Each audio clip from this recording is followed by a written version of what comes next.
Moving Wisconsin forward, one joke at a time, this is Kristen Bry with As Goes Wisconsin. Yada, yada, yada. Hello, Wisconsin! Here we go again. The most indicted president.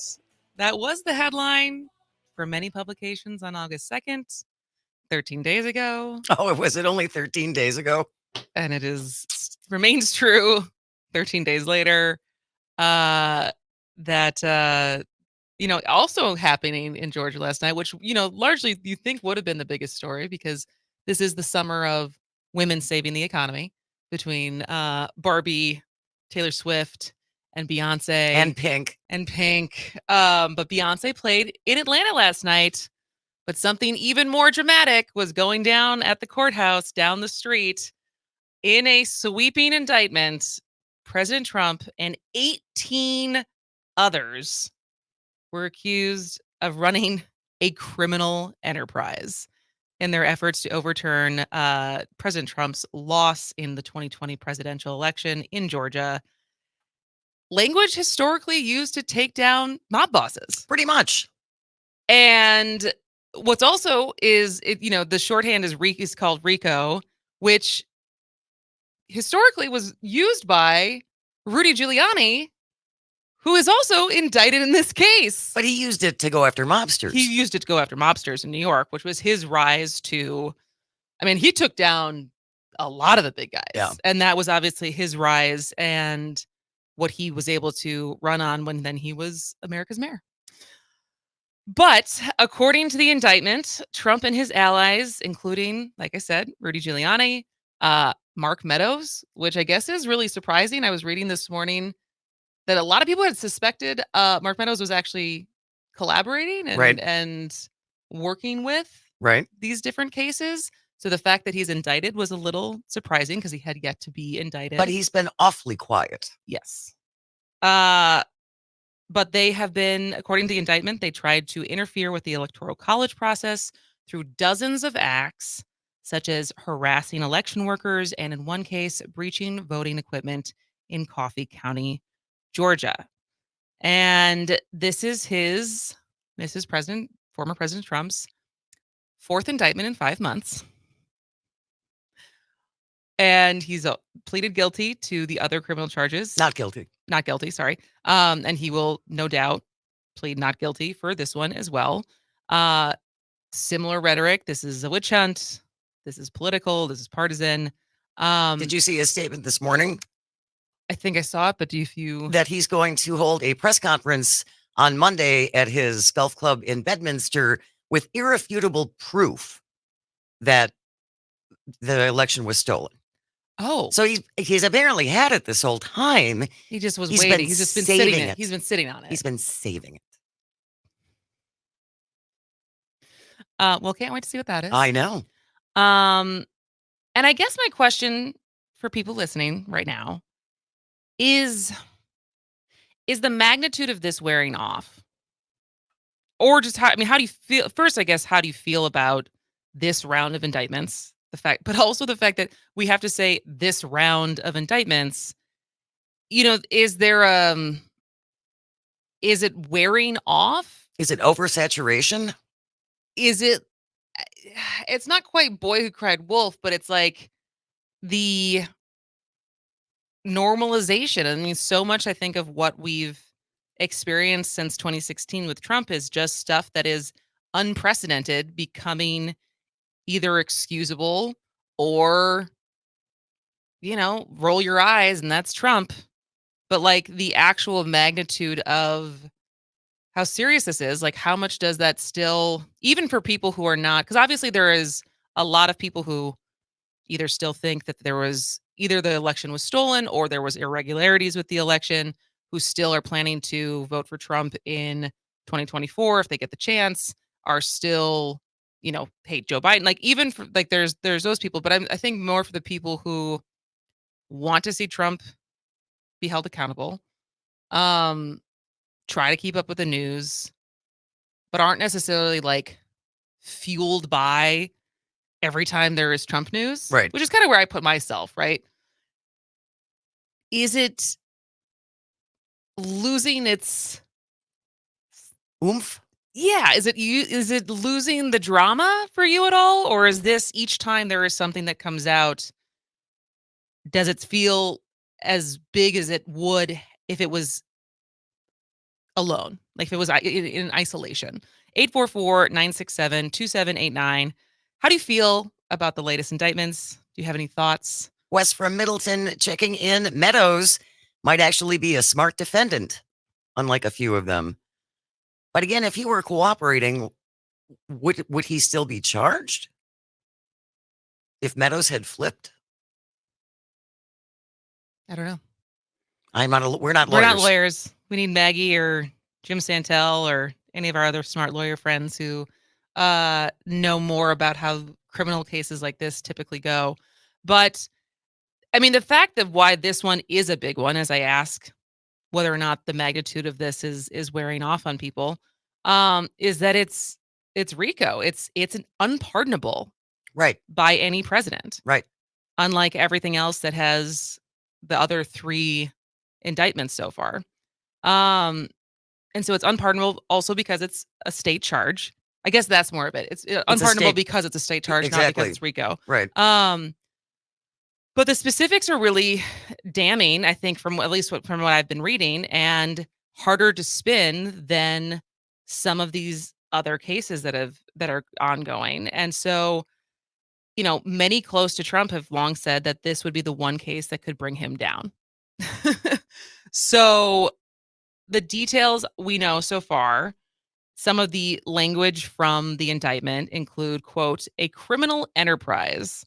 The indictment says the defendants, including Donald Trump, conspired and endeavored to conduct and participate in a criminal enterprise in Fulton County, Georgia, and elsewhere. And in the next paragraph, it calls it a criminal organization. And it's wild to read this and because it really is. It's the type of language you learn about in, at least for me, of my age, like mafia documentaries. Oh yeah. like documentaries I've seen about Rudy Giuliani taking down the mob. Like that was the wording that they used, right? Versus what Fani Willis is using as far as everyone. I mean, and and it will be interesting because everything I've read is like in comparison to the Jack Smith case of how narrow that is and how specific and only going after Trump that one is versus this one that is so, with 19 different defendants, that's 19 different legal teams and like how long this could be. And so what we will end up getting getting from this. But definitely want to hear from you. 844-967-2789. That's 844-96-PARTY. We have Karina on the line from Milwaukee. Good morning, Karina. Good morning, ladies. Well, you see, it is tiresome to hear about a yellow man who speaks about himself in the third person. I don't know anyone who would speak that much about himself in the first person, except Elmo, probably. And that's reality. I mean, he's talking about himself like this. But side is, what irritating for me is not a row of indictments, but it's kind of taking so long. What is it taking so long? I mean, it's obvious that the man is lying. It's obvious that he used his privileges and power in a complete aversion of himself as he is orange. I don't know. I have no idea. But the thing is, it has to happen. The people have to take responsibility, and it's a criminal charges. And as far as I understand, that if you're helping with the criminal charges or any other charges to save taxpayers' money, then the government or a state capable of offering you some sort of deals. And I think that this is what happens. And honestly, we only can appreciate someone helping with the criminal charges. Absolutely. As far as yeah. Thanks a lot. Thanks for the call, Karina. In Wisconsin. We should do that in Wisconsin because our criminals are in Senate. Yes, that's a completely different topic. Security. Thanks for the call, Karina. We got to get. We're gonna get Tom from LA in before we go to the break. Tom from LA, what do you? How do you feel about the most recent indictment? Go ahead, Tom. Yeah, first, we the people ultimately are the government, and we must never forget that. Second, I don't care who it is. If somebody did a crime, they need to do the time. It's just the bottom line. It's not. One thing I like about this indictment is that, and it's the way the media should be covering it, that it's not just Donald Trump. Take some of the media narrative and some of the air out of his sails and don't talk so much about him, maybe because that's all he wants is for people to talk about him. So what I say is talk about the other people that are in the indictment. If people call up and say, oh, it's a witch hunt, no, there's other people that are in this indictment, probably around 30 people. So this is a crime that has taken place, and we the people should be very, very upset about it because it's saying that some people are above the law and they're not. And I think that's what Fani Willis did really, really well. Was she, didn't make it all about Donald Trump. Yeah, I mean, and I hope the media also makes it where it's not just about Donald Trump because he loves that stuff. Yeah, it's 161 acts with 19 defendants and 30 unindicted co-conspirators across 7 states plus DC. Wow. This is a It's massive big. case, which is like to Karina's point, why it took so long, right? Like, Well, you want to make sure you got this buttoned up pretty tightly before you bring any charges because you want to win. yeah, Right? absolutely. Thanks a lot for the call, Tom, before we let you go. We're going to take a break, but still want to hear from you. Trump the mob boss? How do you feel about the most recent indictment? Is the magnitude wearing off, or are you still excited to see this to be held to account? 844-967-2789. We'll be back after the break. But politically speaking, this is a pivot point for this country to do something more than just stew on the 2020 election cycle, right? We're either going to, as Republicans, take our medicine and realize the election wasn't rigged. Donald Trump was the worst candidate ever in the history of the party, even worse than Herschel Walker. And now we're going to have to pivot from there, right? We want to win an election in 2024. It's going to have to be somebody other than Donald Trump. That is former Lieutenant Governor of Georgia, Jeff Duncan, yesterday. Even worse than Herschel Walker. Ouch. Yeesh. Oh, that hurts. And that is, I think I heard Dom and Crute talking about this a little bit on Devil's Advocates last night.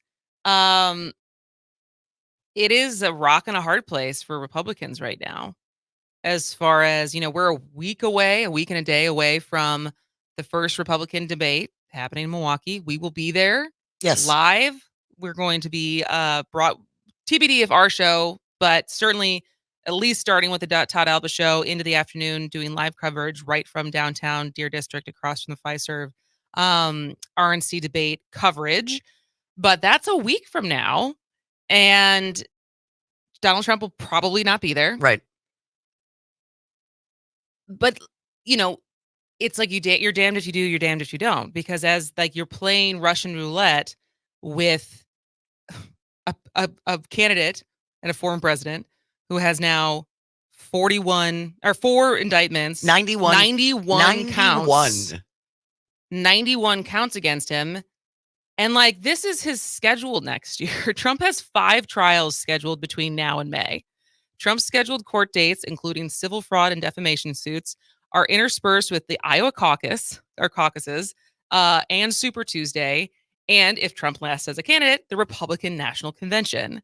And so he is likely to spend a significant portion of 2024 sitting in courtrooms instead of on the campaign trail. And the man is going to be 78 years old. Like, he's 77 right now. I forgot when his birthday is, but it's June, right? I think so. Yeah. June babies. Share a birthday month with them. And so it's like, but they also can't, because there's that 30% that I can't quit you. No, I'm not going to quit you. Not never. And it is, we're living through history, people.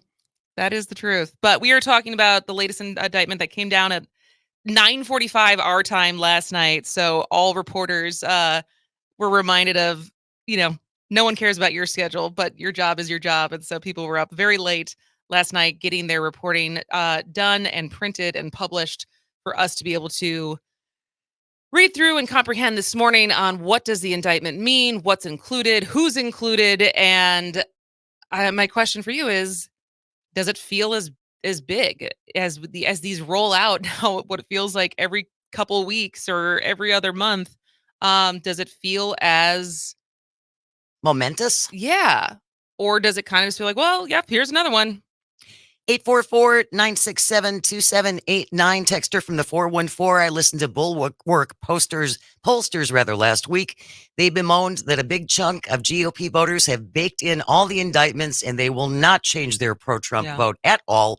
Trump cult just doesn't care. Yeah. And we have Tom on the phone from West Dallas. Good morning, Tom. Good morning, ladies. I feel the same about this one as all the others. It's like, okay, let's do something. Yeah. My big question, though, is why is he not behind bars? Why? He is a dangerous man. I mean, they're trying to muzzle him, and he keeps on talking and talking, and he's got his base so whipped up. Something is going to happen with him and him always talking about how this is a witch hunt, how, this guy is doing this, and I've been telling that other guy he shouldn't testify. He's breaking all these rules. How is he not behind bars? I mean, it would shut him up because he wouldn't be able to speak from behind bars. If it was any one of us, especially like with the documents case or something, if they found documents in my shop, you really think I'd still be here talking to you guys? No. Why is he still out? I know, and because the largest not threat. This was yesterday. That Judge Tanya Chutkin basically said in no uncertain terms, if you keep, talking, we will move this trial up because the more you talk, the more unlikely we're going to be able to have an unbiased jury. Right. And so STFU. But that's it, right, Tom? Like, oh, he's already gone. Yep. Thanks for the call, Tom. And I don't, again, lawyer of what is it because it's so unprecedented and because it is like, what do we do with a former president who is running for president again? Because if we lock him up before he's actually convicted of anything because of the threat of potential danger, especially when you have 30% of the population thinking that this is a political witch hunt, like, does it cause more damage?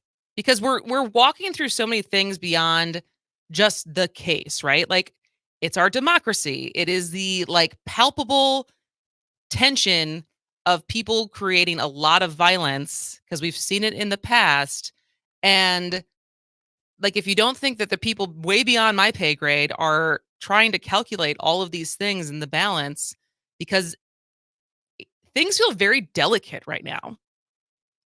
And on one side, I agree with you as far as what happens if he continues to just be able to run his mouth and inspires violence, truth social, whatever he wants to say. But also, what happens if you put him behind bars before he's actually convicted of anything? Yeah.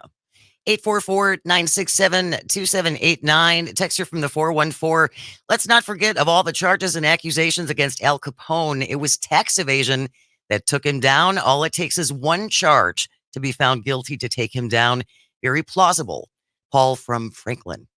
We got a bunch more texts. So we got to take another break, but we will read your texts, take your calls, keep this conversation going. There's a couple other stories I want to get to as far as other things you should know today, but we will definitely keep talking about Trump's indictment and also the Wisconsin connection because there's always something. So we'll talk about a man named Cheese Bro, or at least that's what I'm calling him, when we come back. This is As Goes Wisconsin.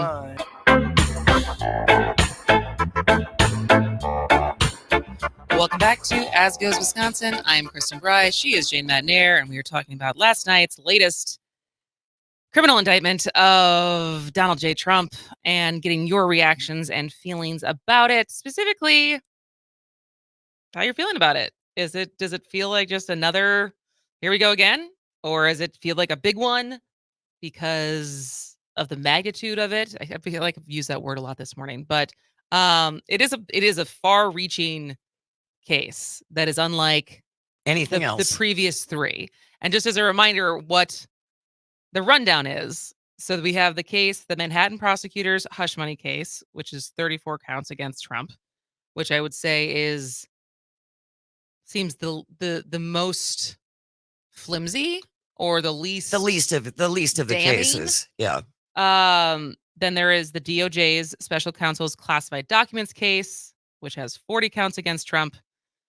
Then there's DOJ's special counsel's election subversion case, which is 4 counts against Trump. And then the one that came down last night, Atlanta's prosecutors' Georgia election meddling case, which is 13 counts against Trump.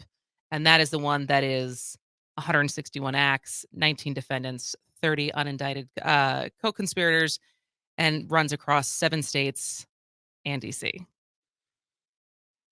844-967-2789. Our friend Greg from Waukesha on the text line, just from a blind guy's perspective, Trump is getting what he wants. He's getting the immediate attention, even from your show right now. This is what he wants.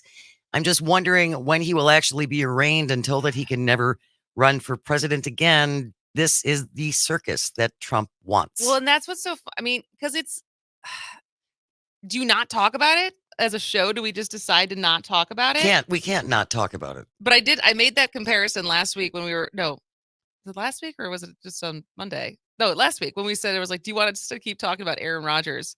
Because this is a quick tangent, but Mike put on Hard Knocks last night. And I literally was like, I'm going to bed. I was like, I don't want to watch this guy in a Jets jersey be whatever. And like talk about another guy who like, it's a little different scale as far as a bit danger to society potentially. Yeah. And democracy in general. Democracy, but it was like a narcissist. Anyways. 844-967-2789. Texter from the 608. Were you aware that Wisconsin GOP chair Brian Schimming was in on the fake electors part of the scheme? I didn't know that. I did know that. That's the interesting part to me. All of the lowlifes involved in the scheme. That's what made me want to watch yesterday. So we'll get to that because I know we have Jack from Merrimack waiting on the phone. But when we after we hang out with Jack, I will tell a little bit more about the Wisconsin connections. And a guy named Cheesebro. Yeah, we love that. Or at least that's what I'm calling him. Also, John from the Falls. Good morning, ladies. I'm guessing the quickest way to get someone like Mark Meadows to roll over is to indict them. Also, the state of Georgia has taken their time before issuing these. The fact that they have 30 unindicted co-conspirators tells me they probably have way more than they need to convict all 18 of these people. John also thinks Donald Trump will be part of the debate. Chris Christie called him a coward and dared him to debate him face to face. I don't think Trump is smart enough to walk away from this challenge. He's never been able to resist free airtime to millions of people. We're lucky the village idiot is the one who decided to try and engineer a coup. And we'll go to Jack now from Merrimack. Good morning, Jack. Good morning. The problem that we've got in this country right now is that there are literally tens of millions of people who are cultists for this guy, and they will vote for him no matter what. And we've got people, young people that are looking at Biden and saying he's too old, we're not going to vote. Excuse me. You've got a would-be authoritarian dictator who is clearly a criminal, and that potentially could allow him to become the president of the United States, unless young people, unless you want to lose the little democracy we have in this country, you better get out there and vote for the Democratic candidate. And that almost goes for all of the Republicans, because while these indictments involving the fraudulent electors have come down, I still haven't heard one single major Republican candidate or congressperson or senator. None of those people has even mentioned this fraudulent elector scheme, much less disavowed it. They haven't called for investigations in Congress. They haven't called for indictments. And these guys clearly attempted to commit election fraud. And even many stated, about what is it now? About half of the states attorneys general or in this case, I think in Georgia, it's just a local district attorney are starting to indict them. But for instance, Josh Call has, as far as I can tell, done nothing about this. And we've got to do something about these guys too, because they were clearly involved in an attempt to overthrow the government of the United States. Yes, it was by quasi-political means rather than a bunch of violent crazies yelling, "Hang Mike Pence." But the point is, they were still trying to reverse the results of a legitimate election.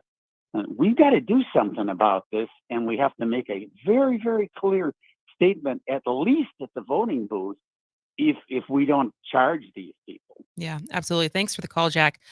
Speaking of not Donald Trump, but speaking of Joe Biden, he is in Milwaukee today. He is is. probably here right now. Yep. So we'll talk about a little bit more about that in the next segment. But we will be covering it live across civic media. So during the lunch hour, during the newscast and town call, we're going to have live coverage from the event. Hopefully hear some of our elected officials, probably maybe a Gwen Moore. Who else? David Crowley, maybe. Tammy Baldwin, if she's Tammy around. Baldwin, maybe Mayor Johnson. We'll see who ends up speaking at today's event. And then Biden's speech is supposed to kick off at 1. They rarely They go rarely off on start time. then. So, but as soon as his speech does start, we will also be covering that live. But speaking of Wisconsin's connection, Kenneth Cheesebro, it might be Chesbro, but for the sake of the Wisconsin connection, we're going to call him Cheesebro. Not a name that necessarily comes up as often as Rudy Giuliani or Sidney Powell or John Eastman.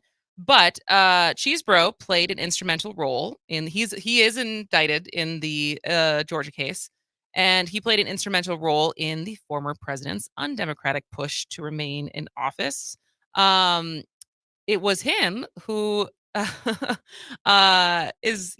Eastman is widely credited for coming up with this scheme, coming up with it, but it was Cheesebro who first proposed the idea in a November 18th memo to Jim Troupis, Ruh-roh.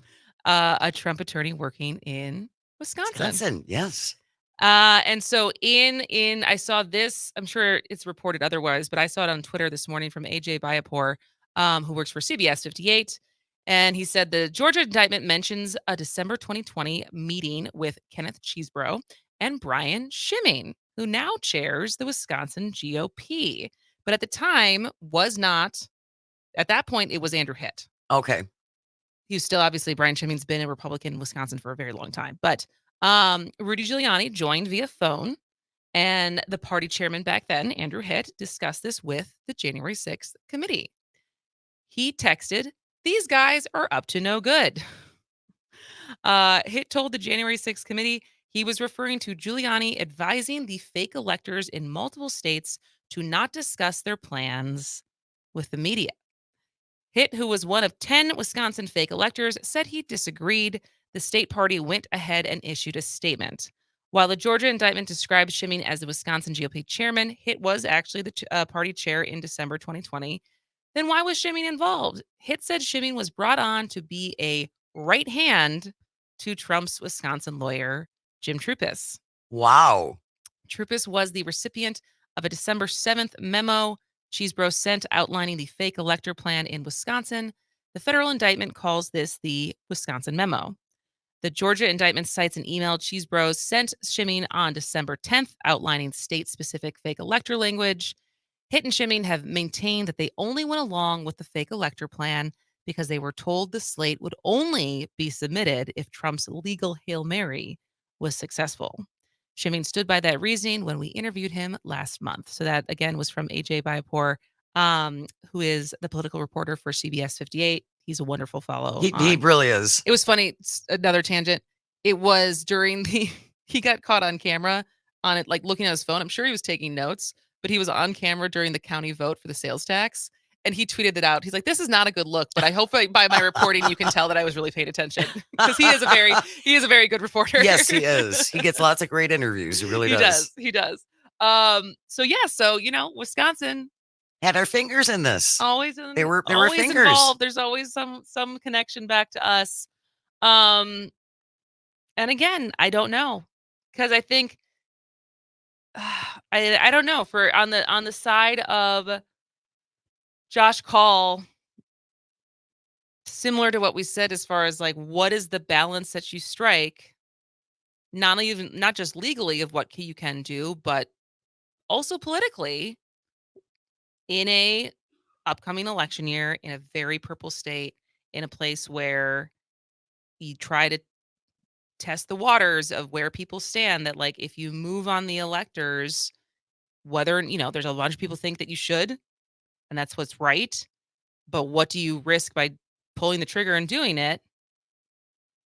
And I don't know. I don't know if you poll for those things. Like I don't know how you measure and like weigh your options of what Ramifications? But I have to imagine that instead of what they're doing in Michigan, that the hesitancy for Josh Call has political reasoning behind it on whether or not it is the atmosphere to do it in. But aren't our situations pretty similar compared to Michigan? As far as I can tell. So I guess I don't understand why they chose to go ahead with it and we, at least up to this point, have not. If things on the ground are that much different in Michigan, maybe they are. I mean, differences in attorney generals, differences in political climate. I mean, Michigan is potentially swinging a little bit more blue than Wisconsin is. Maybe risk aversion. I don't know. There's probably a lot of different things beyond just the details of the case. But quickly, I wanted to squeeze this in. I'm sure we'll learn more about them, about this race, but other things you should know around Wisconsin today. Brian Stiles is going to have a competitor. Paul Ryan's clone. So a Racine County emergency response manager on Monday became the first Democrat to announce a bid for Wisconsin's first congressional district, held by Republican U.S. Representative Brian Stiles, setting up a race for one of Wisconsin's only remaining competitive seats. Wow. I would say the first district and the third district are really the two that could go either way. But his name is Lorenzo Santos. He's a deputy emergency management coordinator in Racine County and an officer of the U.S. Navy Reserve. And he said in a statement that he plans to formally launch his campaign at a brewery in Racine on Saturday. Previously, Santos was elected chairman of the Young Democrats of Wisconsin in June. And his biography on his campaign website notes that he graduated from the United States Naval Academy in 2013 and served on a guided missile destroyer before leaving the Navy in 2016. He subsequently founded an online news startup, led sales operations for an HVAC manufacturer, and got his master's degree in Homeland Security at George Washington University before taking a position with Racine County this year. So he likely maybe will be the only candidate. Maybe other people will join, but always good to know that there's at least someone running and that no one is running unopposed, because that is the worst thing that can happen is any of these seats, even when it feels like the mountain is high, that we have people running in every single race. So we'll have to learn more about Lorenzo Santos, but wanted to let you know that at least there's one person running against Brian Stiles. All right. And if he gets a chance, he can ask him about when he's going to release that videotape of Derek Van Orden. Maybe AJ Viapor will ask him. Oh, that'd be great. All right. We're going to take another break. When we come back, guess who got an invite to see Joe Biden and had to turn it down? You could give you two guesses. We'll come back in just a minute. This is As Goes Wisconsin.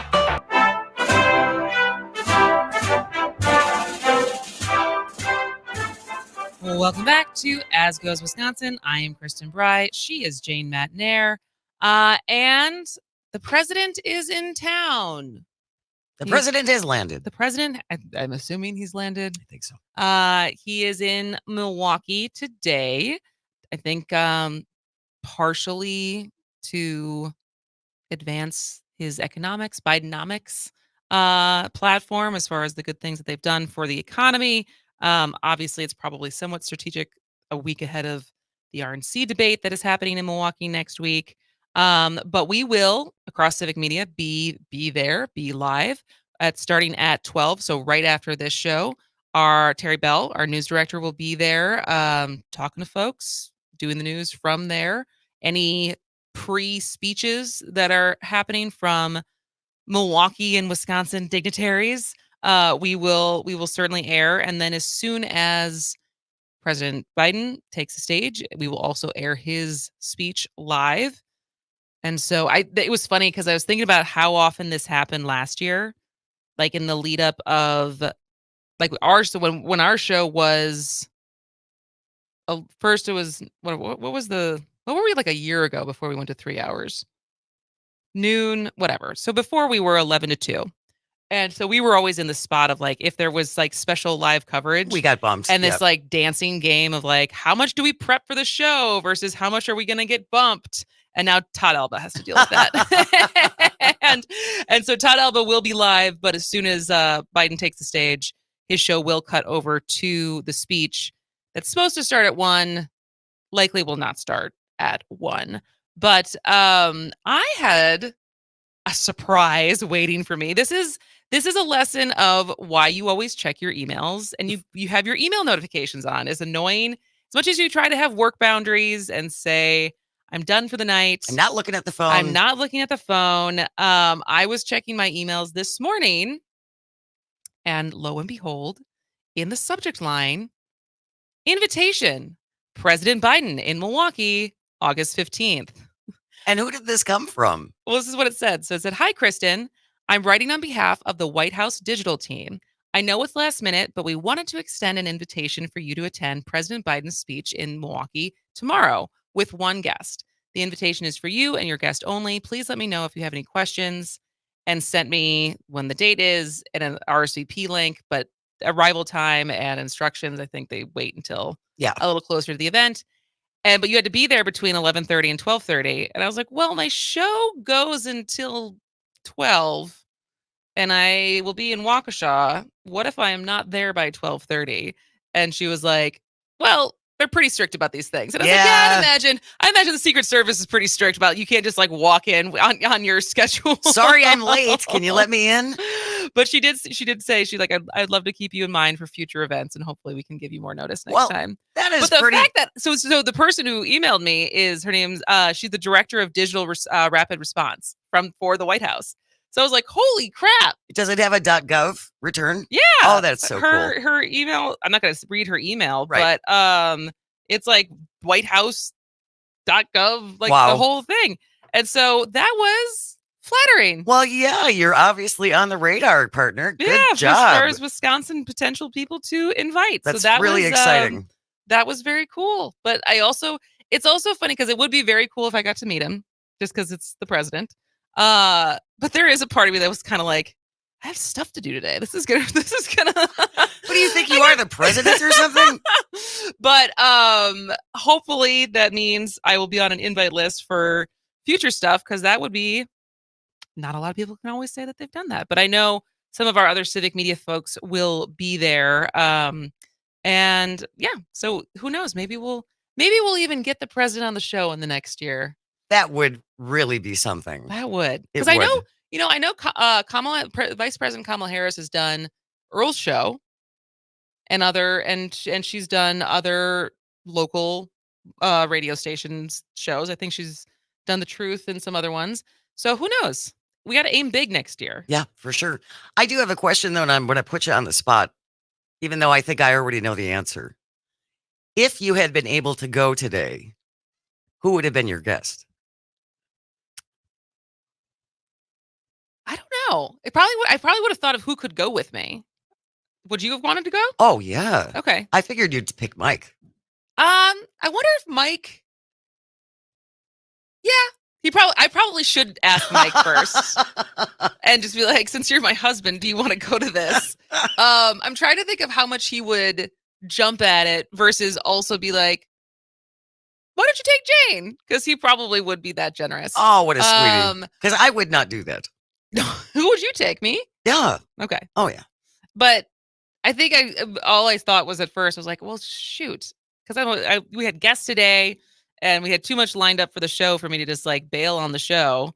So we got people coming up next hour. And speaking of those people, DJ Shauna's here. I'm really excited to talk to her. I'm so excited. So DJ Shauna is certainly a local celebrity in southeastern Wisconsin, especially for people who are Bucks fans. She is the official DJ for the Bucks.